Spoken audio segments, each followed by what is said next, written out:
Hello, happy Wednesday, everyone. Welcome. I am Meredith. I'm here with our message for the 12th of November, 2025. We're using Tarot of the Owls for our message today. We have the Sun in Scorpio, the Moon is in Leo, and then we have Neptune, Saturn, Uranus, Chiron, Mercury, Jupiter, all retrograde.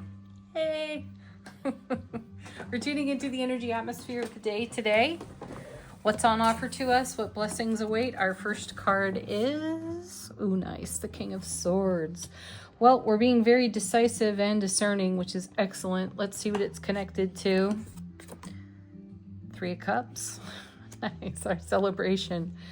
These are the characters from Strength, Justice, and Temperance on this card. So even though we're seeing a celebration of sorts here,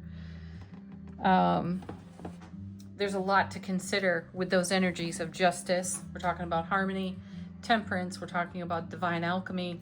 And strength, we're discovering our courage even when we feel vulnerable.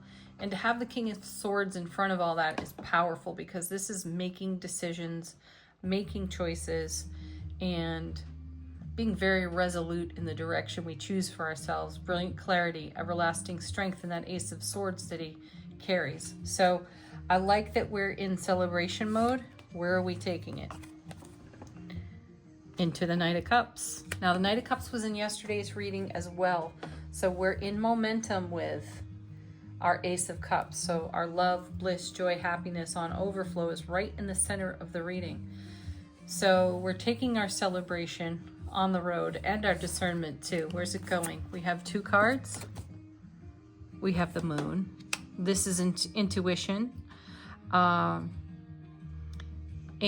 it's seeing things in a different light, looking at things from a completely different perspective.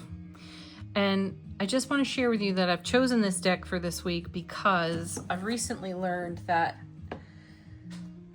the owls are considered an aspect of the sign of Scorpio when it comes to tarot. And Scorpio brings us a lot of depth. And so this is obviously a season where we are exploring our depths, especially with all these retrogrades here.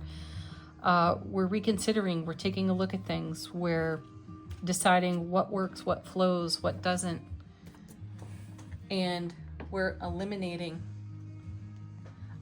what isn't working for us. So everything is being looked at in a different light, which is beautiful. So we're in our Ace of Cups as we do that. Paired with the Moon, we have the Seven of Cups. Excellent, because this is a card about being spoiled for choice, having a lot of option, a lot of opportunity. But we do have the 3 here, and we can add that to the 7 and make the 10. And certainly we're moving quite determinedly in the direction, Knight of Cups, of our own 10 of Cups. So we do have that on the table, though there are some other things to consider, and what we're in consideration for is being affected by the retrogrades. So go to your depths. What's the truth for you? What is in the deepest part of your heart, and follow through with that. And especially when it comes to making decisions here on the 7. Remember that 7s are about heaven touching earth within you. And that's where you want to be with this King of Swords for sure. Next, last, the main body of the reading we have, nice, a Hanged Man. Not the moment to take an action, but yet another card where we are looking at things from a completely different perspective. So we have a lot of options to consider for ourselves, most especially in this atmosphere of retrograde. And, you know, yesterday's reading, we saw the Devil, and we were reminded that we have a programmed way of being, a way we have always been, and we have to question that. Is it working for us? Is it bringing our dreams to life? Or is it delaying our happiness because we're married to some old way of thinking, being, doing? And the King is going to help us sort that out quite decisively. Excellent.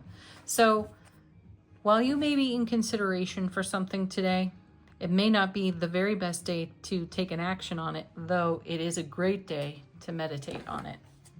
Bottom of the deck, how's the universe helping us out behind the scenes? 4 of Swords. rest, relax, and get prepared for what's next. This is a very stable card. We're in a very stable state of mind. Remember, your mind is not what's going on inside your head. Your mind is your sphere of influence. So be aware of that, and where are you directing your energy? Remember that in the Suit of Swords, we're looking at things with brilliant clarity, and we're prepared to bring our strength to our clarity. And then we have the Magician. What do you want to make of it? How do you want to direct your will? What kind of magic are you prepared to create for yourself? Good question. And then we have the Emperor, another 4. And if ever there is a take command card, this is it. He is the father of tarot. He's all 4 kings rolled into one being. He is called, his nickname is the know-it-all. I prefer to call him the experienced-it-all. So he's going to bring all of his experiences to bear on the decision-making as it relates to living in our happiness and the magic we make out of that. Then we have the 9 of Swords. There's the fly in the ointment. That's overthinking. This is keeping ourselves awake at night with racing thoughts, perhaps. This might be a good time to listen to meditation recorded in your own voice to help you get yourself back to sleep at night if you find yourself ruminating on things. And here you have the 4 of Swords, which is suggesting that rest is a good thing. Yet, if the busy brain isn't quiet, how are you going to magically, Magician, direct your will with any level of authority, Emperor, if you're just turning yourself inside out with all these thoughts? So record a meditation in your own voice to music that you enjoy, and get some rest. And then we have the Page of Cups, because you have a whole lot of manifesting to do.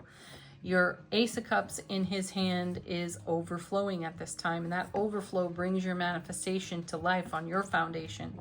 So get out of the anxiety, get out of the overthinking, step into your Emperor mode, be the Magician, be the King of Swords, and take command from the driver's seat.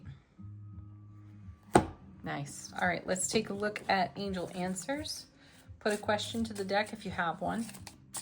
Let it confirm the reading, or be a fresh message.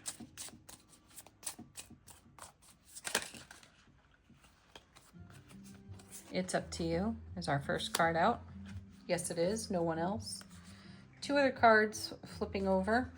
Recovery and Choose a New Direction. That is connected to that beautiful 9 of Swords. Choose a new direction if you're headed down that path. Let yourself recover from some same old way of being that hasn't served you. And recognize that every action you take is up to you. All of your manifestation is up to you. There is only you. Next.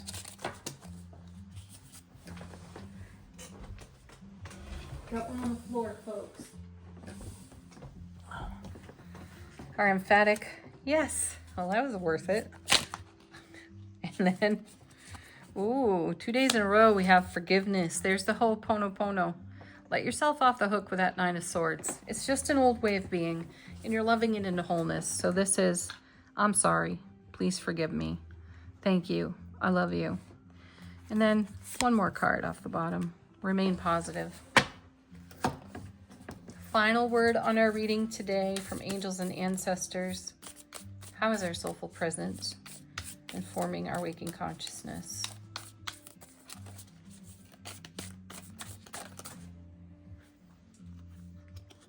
And we have the Animal Guardian. Trust your instincts, or trust your intuition. Direction Guardian. Now we had a direction card, didn't we? Choose a new direction, and then we have Direction Guardian.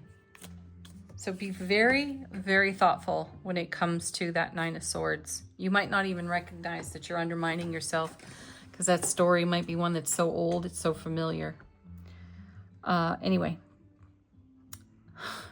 trust your instincts there. Then we have Direction Guardian. Choose your path. Where do you want to go? And then the last one, Earth Guardian. Stay rooted and grounded. And I'm taking this one off the bottom of the deck just because it's one of my favorites. She-wolf. Unleash the wild within. Just unleash. What's that going to look like? All right, everybody. Have the best Wednesday ever. Thank you, as always, for being here. Peace, love, namaste.